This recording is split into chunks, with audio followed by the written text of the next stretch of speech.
You brave Irish people, wherever you be, I pray stand a moment and listen to me.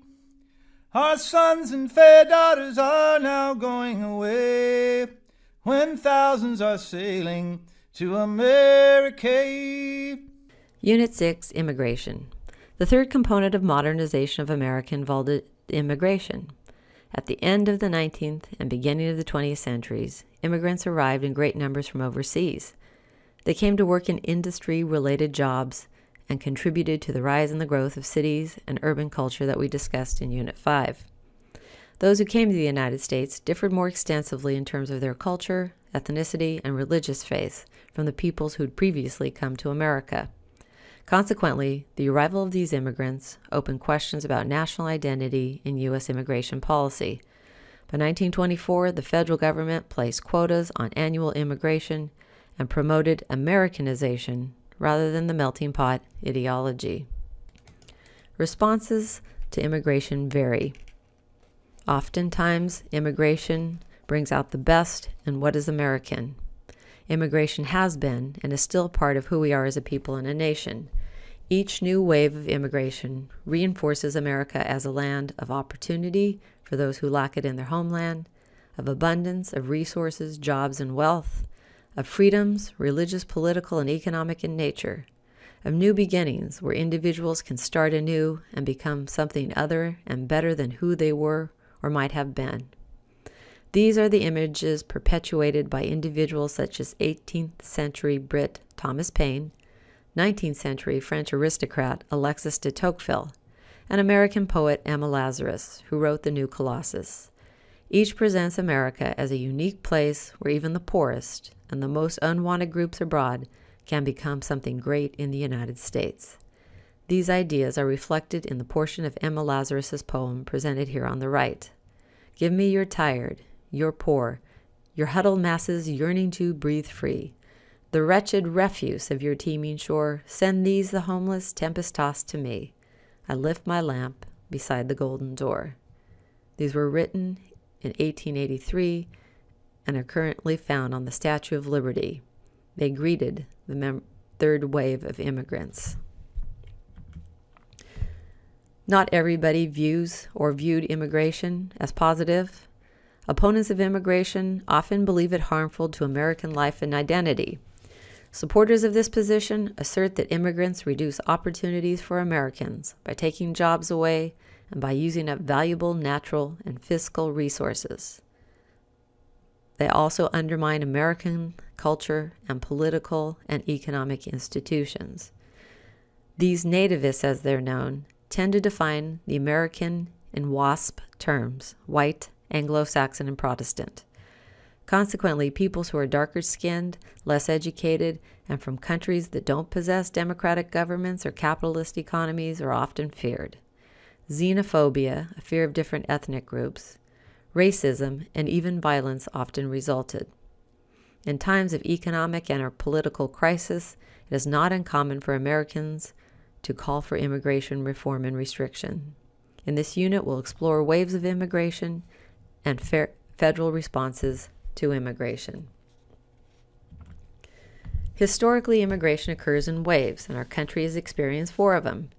The first, 1607 to 1776, was the longest.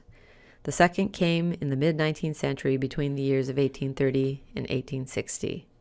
The third wave is the most familiar to students, as it's the one most frequently discussed in high school history courses. During this wave, over 20 million immigrated between 1880 and 1924. The last is the most recent and extends from 1950 to 2000. The first wave of immigration began with the establishment of the British North American colony of Jamestown, Virginia in 1607. For the next 169 years, Western and Northern Europeans settled in the 13 colonies on the Atlantic seaboard.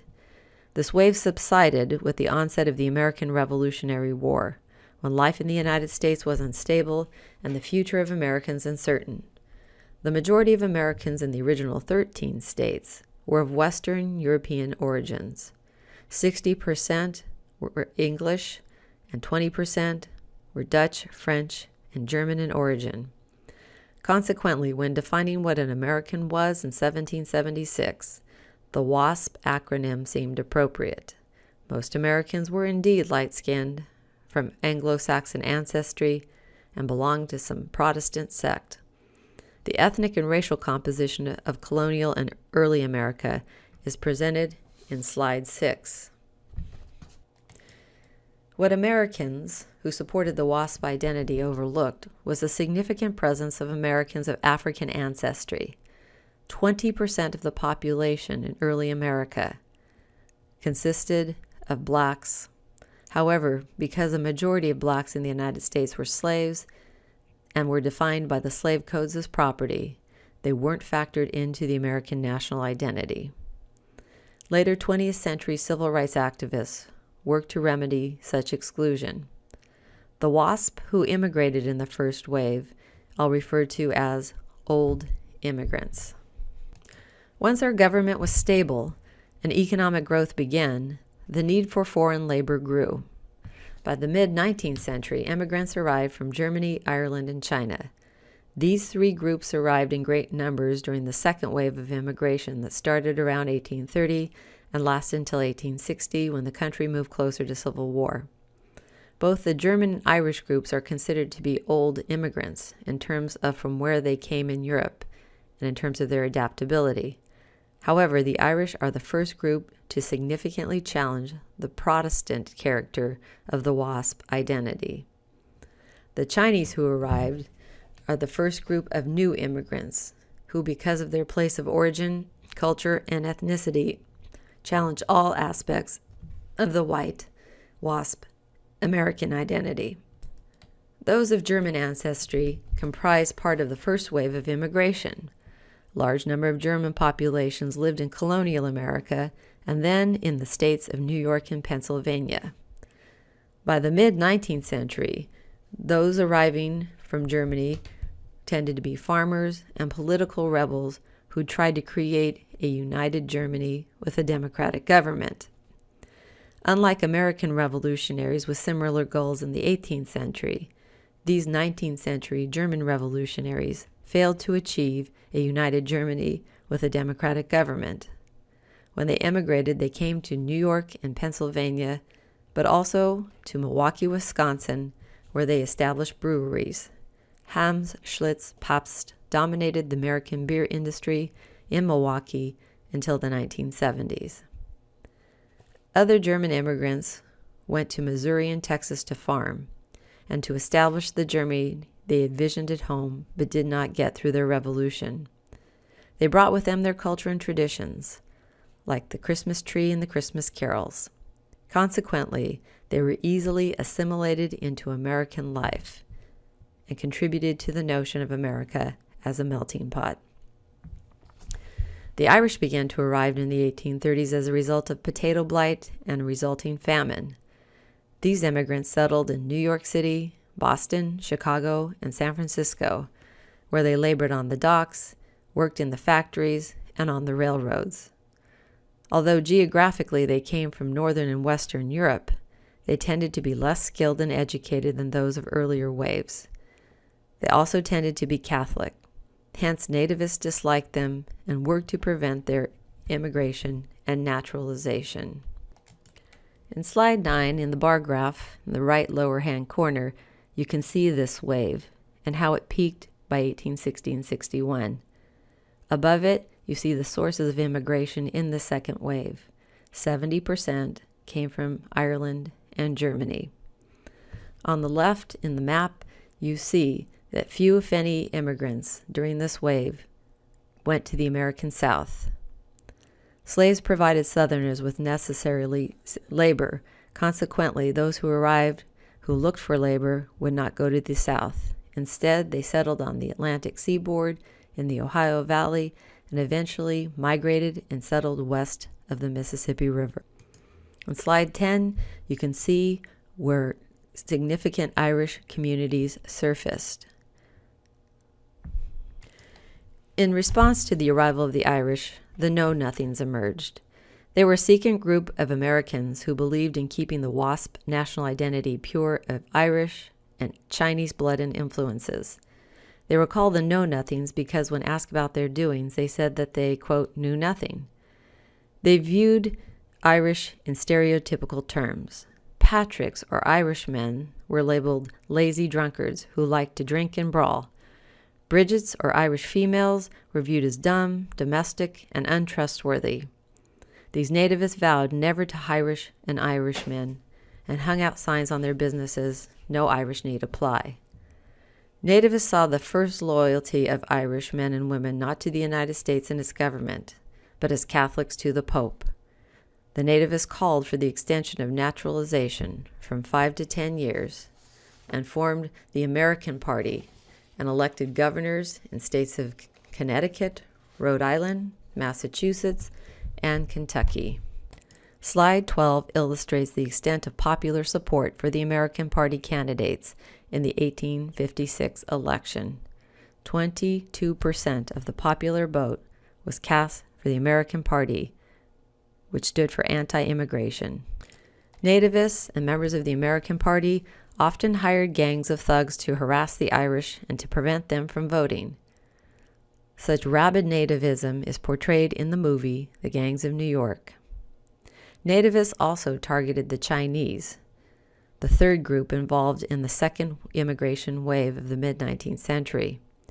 The Know-Nothings and the political party they formed illustrate the use of immigration for political ends and the willingness of nativists to use violence to maintain WASP national identity at any cost. The arrival of the Chinese in the mid-19th century.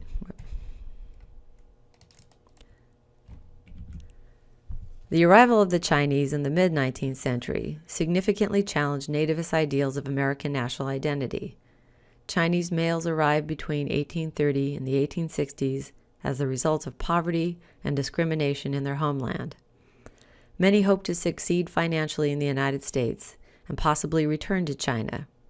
They worked in the gold fields, laundry, and on the Central Pacific Railroad line, which began in California.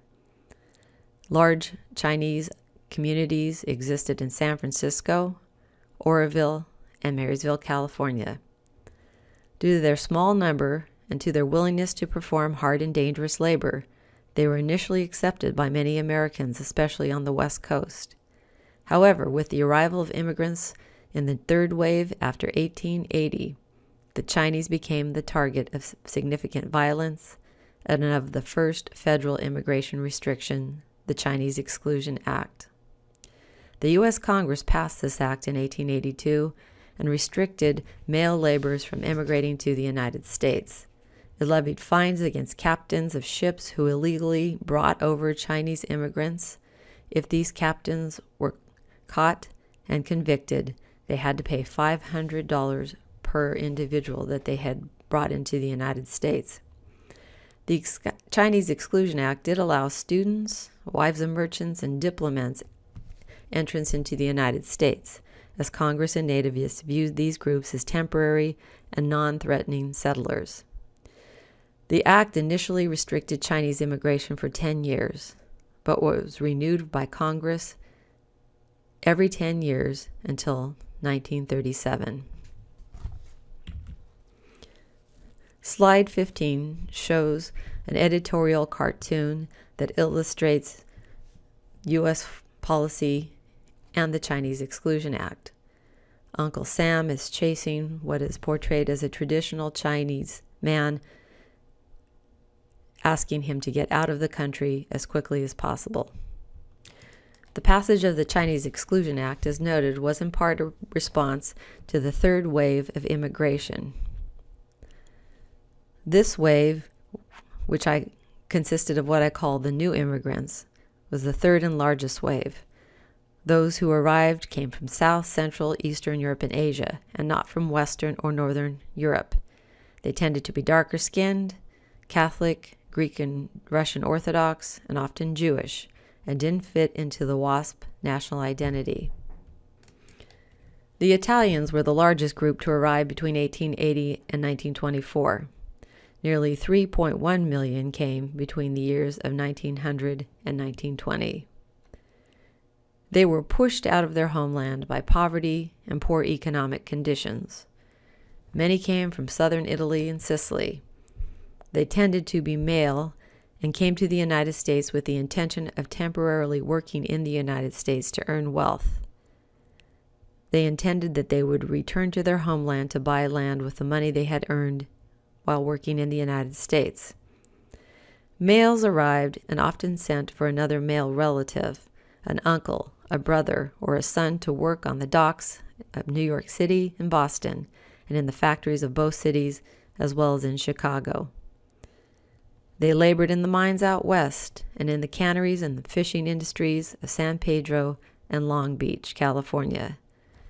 Nativists disliked them. A second group who came over in this third phase consisted of Jews. A significant number arrived at the turn of the century from Russia and Poland, nearly 2.5 million. They were pushed out of their homeland because of their culture and religious beliefs, and were persecuted by other religious groups as well as by the states from which they came. Governments in Russia and Poland initiated violence against Jews, their synagogues, and businesses. Those who arrived settled in urban centers like New York City and Los Angeles. They tended to work in the garment factories and established small businesses. In the United States at the turn of the century, nativists and the Ku Klux Klan frequently targeted these groups. A third group from the third wave consisted of immigrants from Finland, Poland, Russia, and Austro-Hungary. These groups arrived as a result of repressive political systems and governments that tended to be authoritarian, czarist, autocratic, and which tended to oppress ethnic minorities. 3 million arrived from the Austro-Hungarian Empire alone. Immigrants from these groups migrated to urban centers of New York City, Chicago, and Milwaukee, where they worked in meat packing and brewing industries. Finns settled in northern Michigan, Wisconsin, Minnesota, and worked in the lumber and copper industries as well as the fishing industries on Lake Superior and Michigan. Many farmed. On the pie graphs located on the slide, you see a comparison of the numbers of immigrants arriving from Western and Northern Europe, the old immigrants, versus South, Central, Eastern Europeans, the new immigrants. As you can tell, the arrival of new immigrants outnumbered those from the old.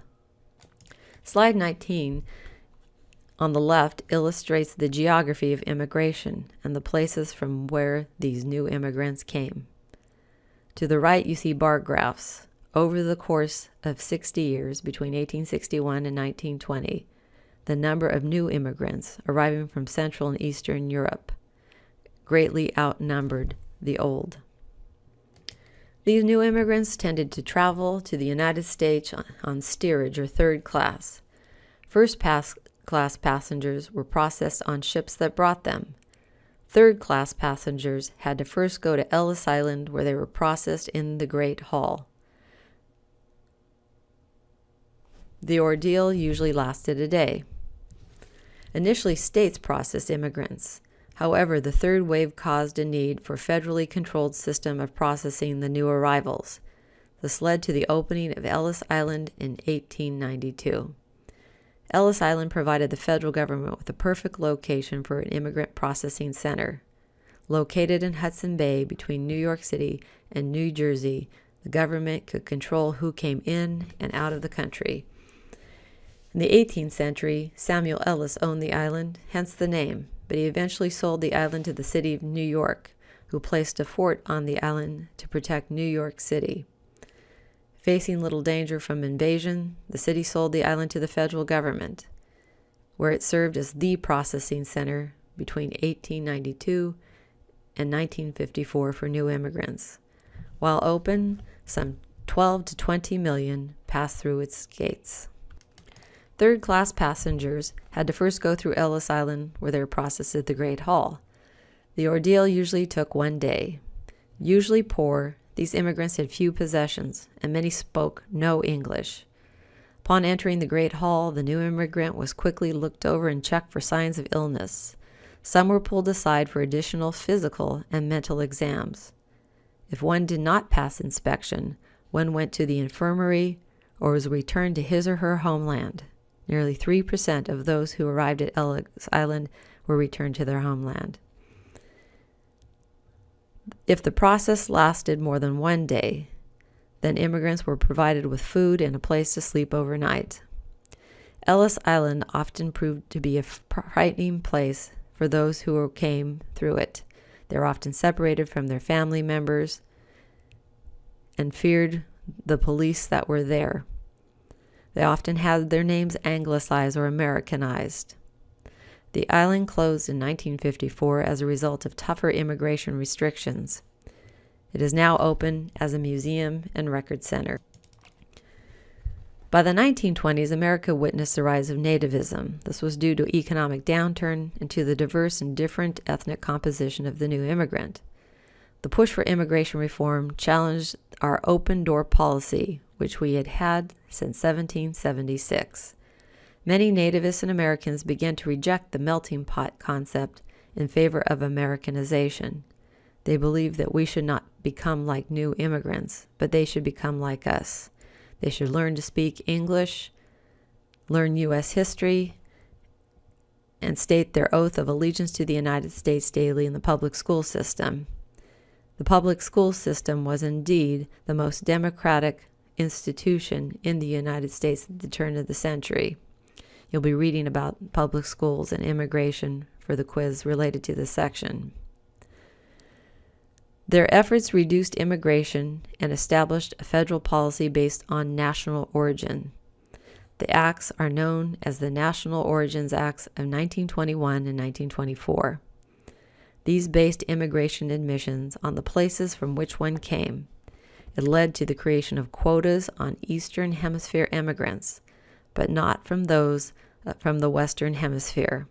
Hence, when American businesses employers once again needed cheap labor in the 1920s, but could not get them because of these restrictions from the Eastern Hemisphere, they turned to immigration from Mexico and the Western Hemisphere. The National Origins Act of 1921 and 1924 virtually ended the third wave of immigration and kept the door to the United States closed until after World War II. Then, because of World War II and the influx of refugees from Europe as a consequence of the war, the federal government found the current policy of immigration lacking and in need of reform. Reform occurred in 1965 under President Lyndon Baines Johnson, or LBJ as he's known. The Immigration Act of 1965 ended quotas and restrictions of Eastern Hemisphere and Latin American immigrants.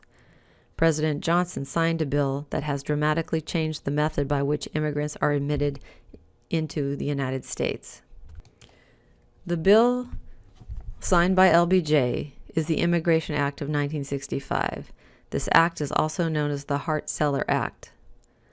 It not only allows more individuals from third world countries to enter the United States, including Asians who have been traditionally hindered from entering the United States, but also entails a separate quota system for refugees. The significance of this bill was that the future immigrants were to be welcomed because of their skills and profession, and not discriminated against because of their country and place of origin. The House voted 326 to 69 in favor of the act. It is pretty much the current federal policy that the United States has today, and which currently is being discussed as in need of reform once again.